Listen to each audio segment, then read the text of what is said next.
Hello, this is Ron Paul with your weekly update for Monday, December 28th. The real scandal of the spending bill. Last week, Congress passed a massive coronavirus relief and omnibus spending bill.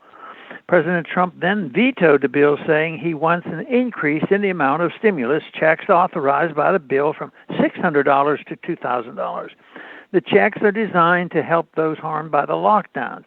President Trump also demanded a cut in some of the wasteful spending contained in the bill, such as the $10 million for gender programs in Pakistan. President Trump's veto came after many people complained that a $600 one-time payment was insufficient and that the payment could be higher if Congress cut spending on militarism, foreign aid, and corporate handouts. The text of the 5,593-page bill was made available hours before the votes in the House and Senate.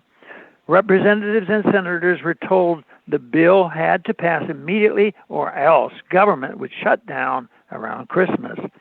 This does not excuse voting for the bill. Congress should have refused to vote for this bill until members had time to read it. Those who voted yes should not get away with claiming the bill needed to be passed before members could read it. While it is understandable that many are outraged over the way this bill was rushed through, the real outrage is that the rushed passage of omnibus bills has become a yearly Christmas tradition on Capitol Hill. These spending bills are always full of outrageous special interest giveaways.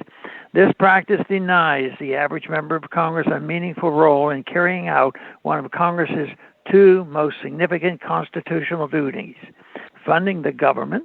Congress long ago abandoned its other main constitutional responsibility, declaring war. Whether $600 or $2,000 a one-time stimulus package is hardly enough compensation for the suffering the government lockdowns have inflicted on the American people. Stimulus checks will not reopen, close small businesses, or stop increases in domestic violence and substance abuse. A government check will not restore educational and development opportunities denied to children stuck at home struggling with virtual education. A one-time check will not compensate workers for the health problems developed due to having to wear a mask for 8 hours a day. The only just solution is to end the lockdown and never again allow the overblown fears to justify shutting down the economy. Funding the government via massive omnibus bills drafted in secret and rushed into law concentrates the power in the hands of a select few.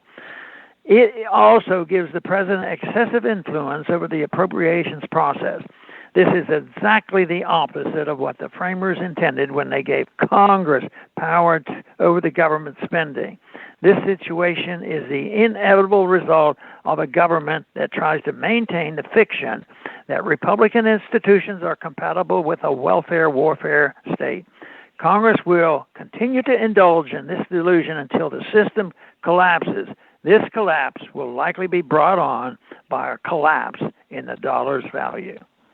Thanks for listening.